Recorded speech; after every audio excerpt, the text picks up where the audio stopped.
Assalamualaikum warahmatullahi wabarakatuh. Perkenalkan, nama saya Diajeng Nuranggraeni dan teman saya Anissa Fani Ramadan. Kami dari kelompok 1 akan mempresentasikan tentang deskripsi fisiologi, ruang lingkup, ilmu fisiologi, dan hakikat anak.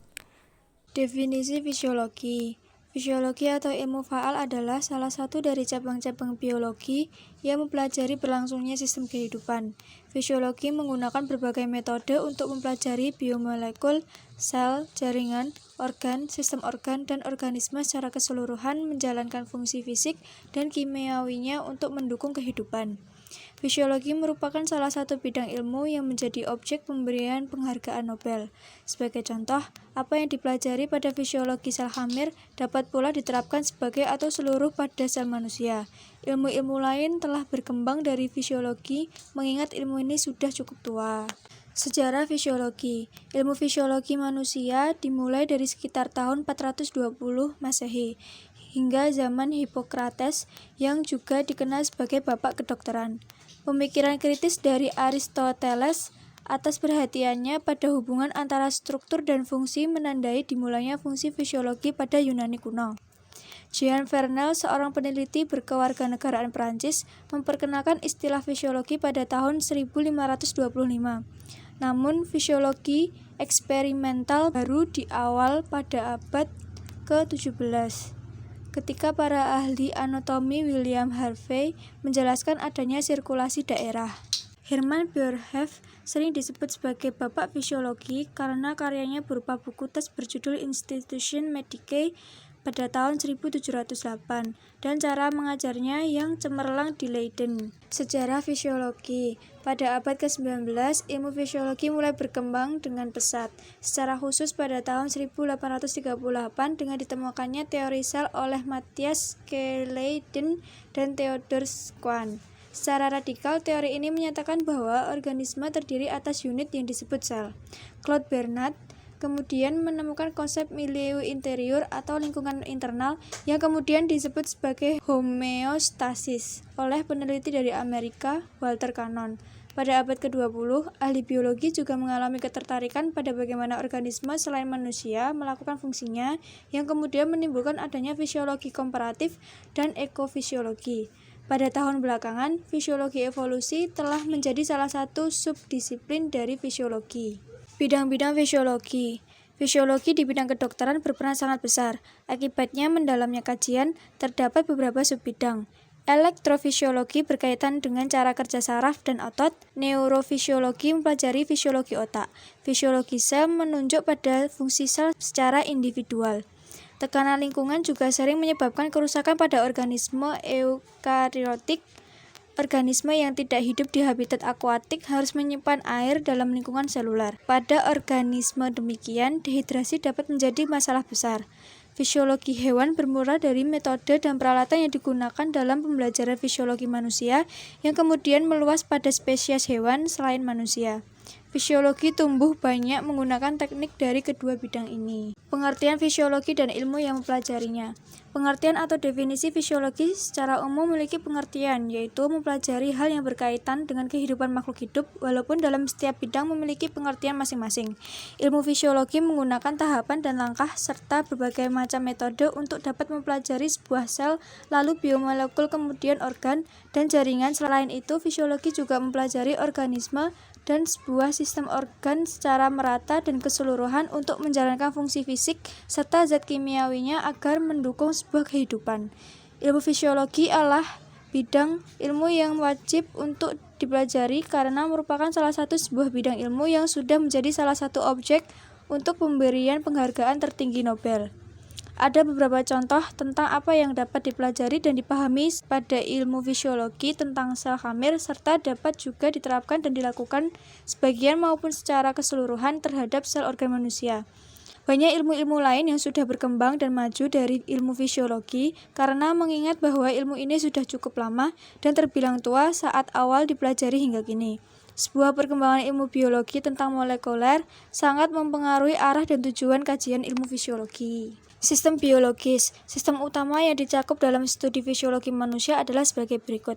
1. Sistem peredaran darah, termasuk jantung, pembuluh darah, sifat-sifat darah, dan bagaimana sirkulasi bekerja pada penyakit dan kesehatan. Kedua, sistem pencernaan atau ekresi, memetakan pergerakan benda padat dari mulut ke anus. Ini termasuk studi tentang limpa, hati, dan pankreas. Konversi makanan menjadi bahan bakar dan akhirnya keluar dari tubuh.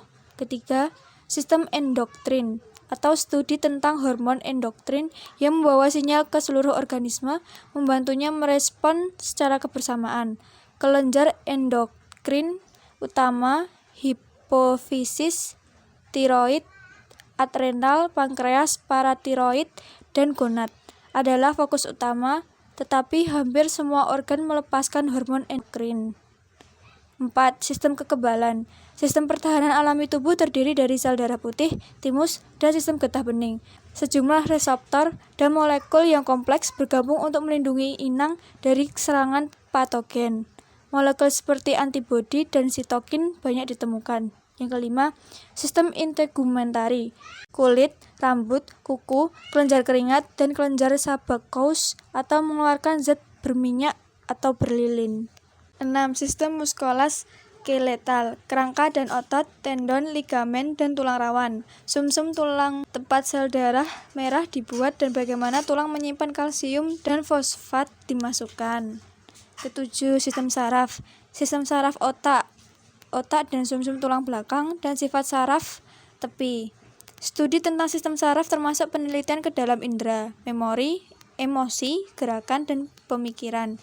8. Sistem ginjal atau kemih, termasuk ginjal, ureter, kandung kemih, dan uretra. Sistem ini mengeluarkan air dari darah, memproduksi urin, dan membuang limbah.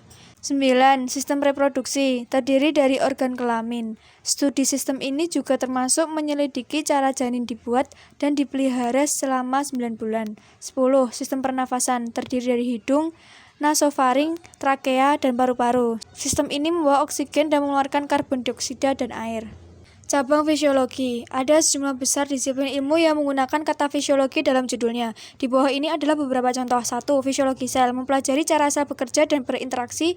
Fisiologi sel sebagian besar berkonsentrasi pada transportasi membran dan transmisi neuron. 2. Sistem fisiologi. Ini berfokus pada pemodelan komputasi dan sistem matematika dari sistem biologis yang kompleks. Ia mencoba menggambarkan cara sel-sel individu atau komponen-komponen suatu sistem bertemu untuk merespon secara keseluruhan. Mereka sering menyelidiki jaringan metabolisme dan pensinyalan sel. Yang ketiga, fisiologi evolusi, mempelajari cara sistem atau sebagian dari sistem telah beradaptasi dan berubah selama beberapa generasi. Topik penelitian mencakup banyak landasan termasuk peran perilaku dalam evolusi, seleksi seksual, dan perubahan fisiologi dalam kaitannya dengan variasi geografis. 4. Fisiologi pertahanan, perubahan yang terjadi dalam reaksi terhadap ancaman potensial seperti persiapan untuk respon fight or flight. 5. Latihan fisiologi. Seperti namanya, ini adalah studi tentang fisiologi latihan fisik. Ini termasuk penelitian bioenergetik, biokimia, fungsi kardiopulmoner, biomekanik, hetamologi, fisiologi otot rangka, fungsi neuroendokrin, dan fungsi sistem saraf. Topik yang disebut di atas hanyalah sebagian kecil dari fisiologi yang tersedia. Bidang fisiologi sama pentingnya dengan luasnya.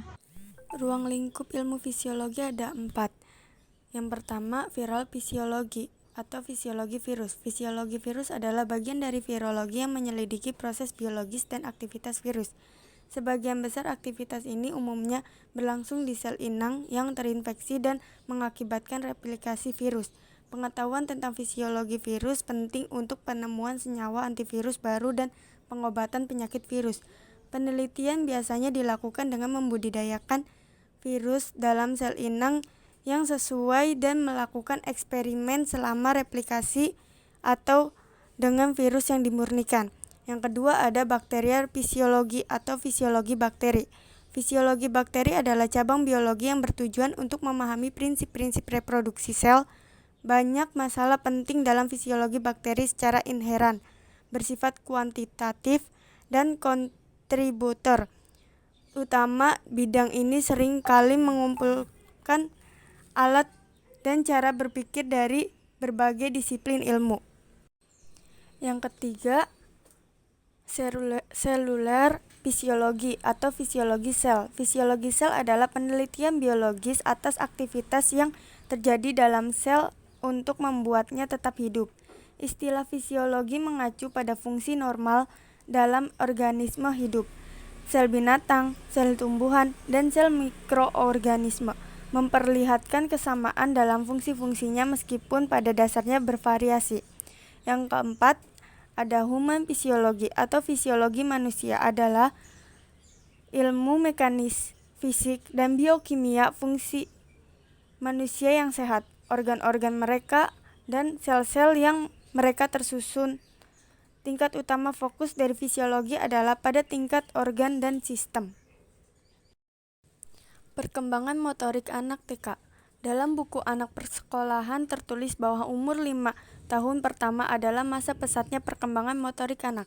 Motorik adalah semua gerakan yang didapat oleh seluruh tubuh, sedangkan perkembangan motorik dapat disebut sebagai perkembangan dari unsur kematangan dan pengendalian gerak tubuh. Jadi, otak berfungsi sebagai bagian dari susunan saraf yang mengatur dan mengontrol semua aktivitas fisik dan mental seseorang. Perkembangan motorik berhubungan dengan perkembangan kemampuan gerak anak. Gerak merupakan unsur utama dalam pengembangan motorik anak.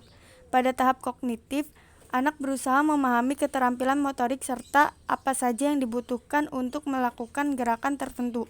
Pada tahap asosiatif, anak banyak belajar dengan cara coba meralat olahan pada penampilan atau gerakan dan dikoreksi agar tidak melakukan kesalahan kembali di masa yang akan datang.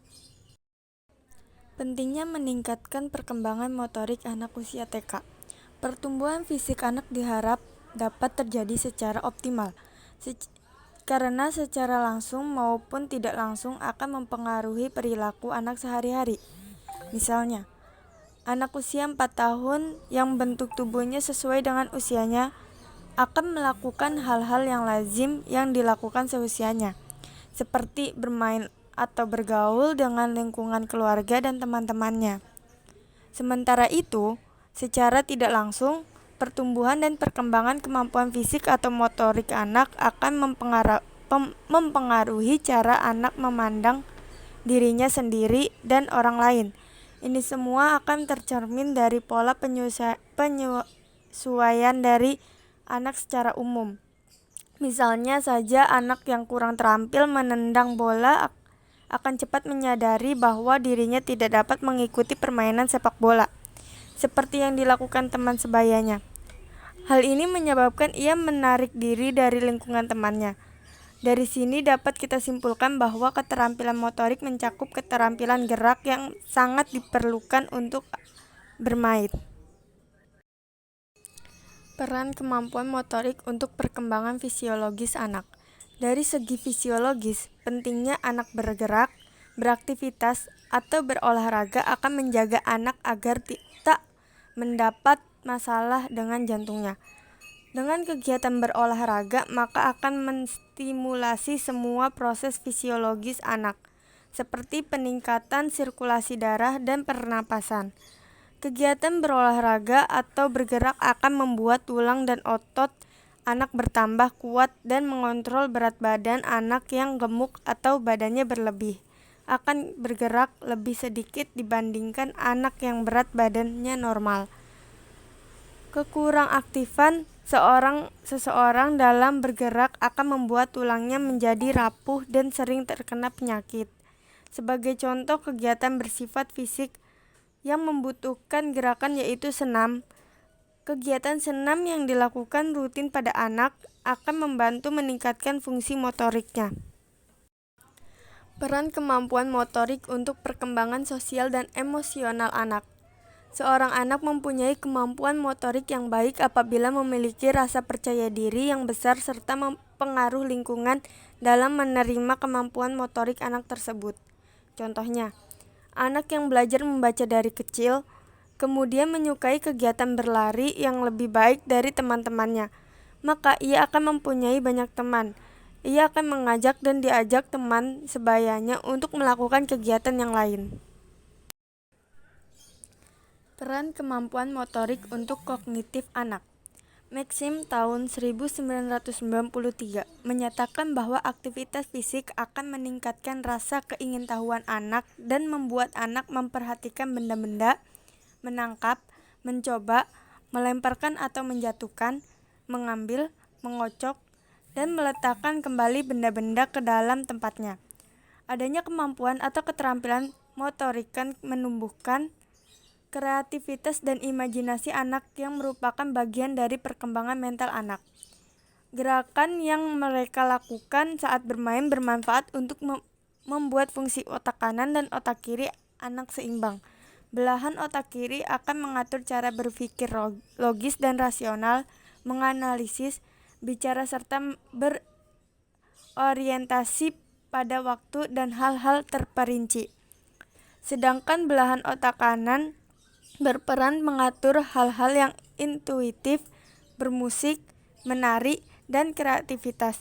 Berbagai permainan yang dilakukan anak akan membuat otak kiri dan otak kanan anak berfungsi dengan baik. Sekian dari kelompok kami, kurang lebihnya mohon maaf. Wassalamualaikum warahmatullahi wabarakatuh.